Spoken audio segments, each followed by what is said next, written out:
पुष्पराज एक स्वाभिमानी युवक है जो अपने काम पर गर्व करता है। वह एक मिल में काम करता है, लेकिन जब उसके मालिक को काम के बाहर उसका रवैया पसंद नहीं आता तो वह उसे छोड़ देता है। पुष्प जंगल में लाल चंदन काटने जाता है। पुष्प अपनी मां पर्वतम्मा के साथ एक गांव में रहता है और एक स्थानीय अमीर आदमी का नाजायज बेटा है। उसका पर्वतम्मा के साथ प्रेम संबंध था, लेकिन एक बार जब वह गर्भवती हो गई तो उसने अपने मौजूदा परिवार को छोड़ने से इनकार कर दिया।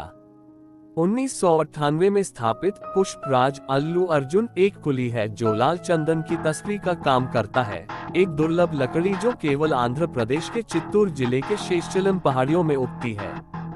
जब डीएसपी गोविंदप्पा शत्रु जंगल में उन पर छापा मारता है तो पुष्पा पेड़ों में स्टॉक छिपा देती है और गोविंदप्पा को अपने 60 लकड़हारों की ताकत के साथ खुली चुनौती देती है, जो कुल्हाड़ियों से लैस होते हैं। इस बार पुष्पा को घेर लिया जाता है, लेकिन वह सूझबूझ से लाल चंदन के स्टॉक से लदे ट्रक को लेकर भागने में सफल हो जाता है।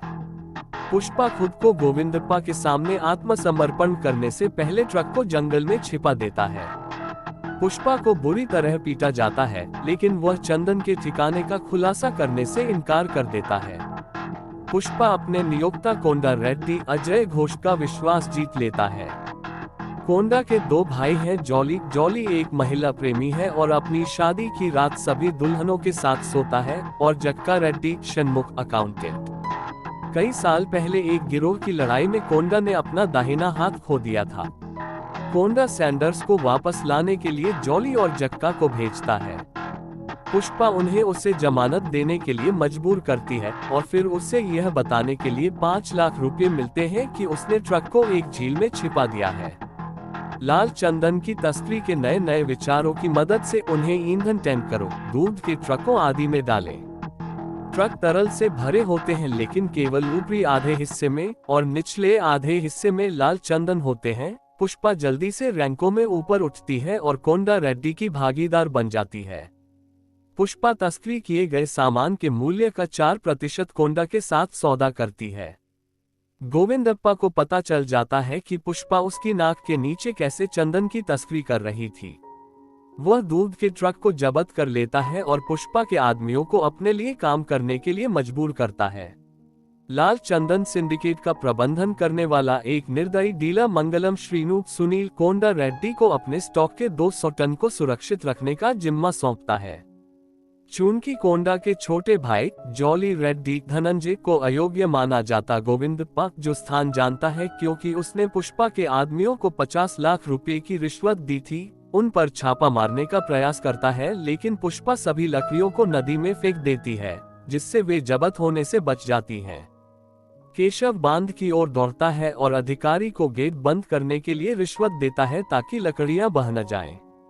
एक पार्टी में पुष्पा सुनती है कि श्रीनु लकड़ी को उससे कहीं अधिक कीमत पर बेच रहा है, जितनी कीमत उन्हें चुकाई जाती है। श्रीनु 25 लाख रुपए प्रति टन का भुगतान करता है, लेकिन इसे 2 करोड़ रुपए प्रति टन में बेचता है।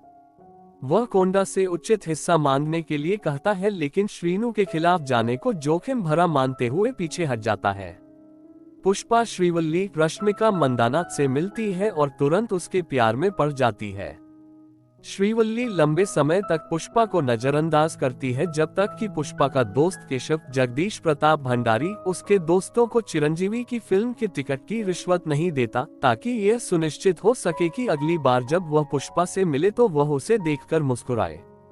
जब उसे पता चलता है तो पुष्पा नाराज होती है, लेकिन फिर केशव से उसे चूमने के लिए 5000 रुपये देने को कहती है। श्रीवल्ली के दोस्त उसे पुष्पा से मिलने के लिए मजबूर करते हैं, लेकिन वह पुष्पा से रोते हुए कहती है कि वह केवल अपने पति को चूमना चाहती थी।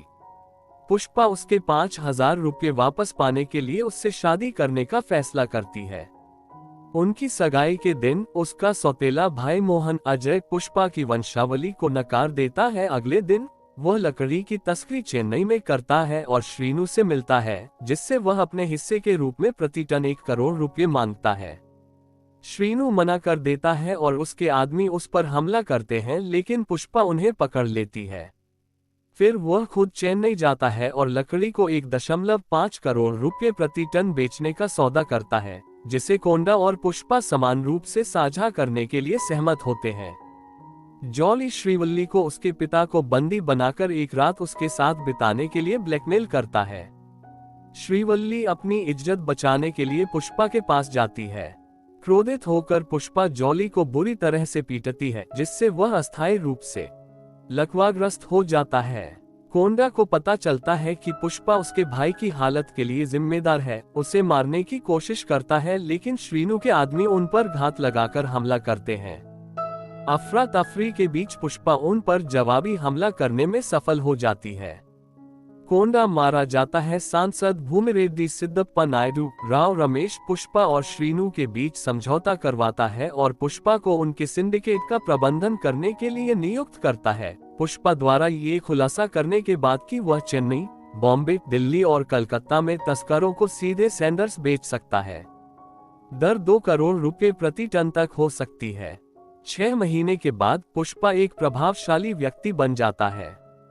श्रीनू के अपने साले का बदला लेने में असमर्थ होने के कारण उसकी पत्नी दाक्षायणी अनसुया उसका गला काट देती है, जिससे वह घायल हो जाता है, लेकिन वह बच जाता है। जॉली और दक्ष पुष्पा से अपना बदला लेने के लिए समय का इंतजार करते हैं। पुष्पा के अपने चरम पर होने के दौरान एक क्रूर पुलिस अधिकारी भंवर सिंह शेखावत फहाद फासिल जिले के एसपी के रूप में कार्यभार संभालता है। पुष्पा उसे 1 करोड़ रुपए की रिश्वत देती है। हालांकि शेखावत पुष्पा को उसके वंश के लिए धमकाता है और उसका उपहास करता है और उसे सर कहकर सम्मान नहीं देता। पुष्पा इस अपमान से क्रोधित हो जाता है और अपनी उंगलियों को मुट्ठी में बंद कर लेता है। शेखावत ने धमकी दी कि अगर पुष्पा ने अपनी उंगलियां नहीं खोली तो वह उसके हाथ में गोली मार देगा। हताश स्थिति में पुष्पा पीछे हट जाती है और स्टेशन छोड़ देती है। पुष्पा अगले कुछ हफ्ते शेखावत के कहे अनुसार काम करती है। पुष्पा की शादी की रात पुष्पा और शेखावत साथ में शराब पीते हैं। अपनी पहली मुलाकात में जिस तरह से उसका उपहास किया गया था, उस पर तिरस्कार व्यक्त करते हुए पुष्पा शेखावत की रिवॉल्वर लेती है और अपने हाथों में खुद को गोली मार लेती है। वह शेखावत पर कपड़े उतारने का दबाव डालता है, जबकि वह भी वही करता है। पुष्पा कहती है कि एक सिंडिकेट बॉस के रूप में उसका कद अभी भी वही है, जबकि शेखावत अपनी पुलिस वर्दी के बिना कुछ भी नहीं है, इस हद तक कि अगर वह नंगा हो तो उसका कुत्ता भी उसे नहीं पहचान पाएगा। पुष्पा अपनी शादी के लिए निकल जाती है, जबकि शेखावत अर्धनग्न अवस्था में घर वापस आता है। जैसा कि अनुमान लगाया गया था, उसका कुत्ता उस पर भौंकता है। गुस्से में वह कुत्ते को मार देता है और पुष्पा द्वारा दिए गए रिश्वत के पैसे जला देता है।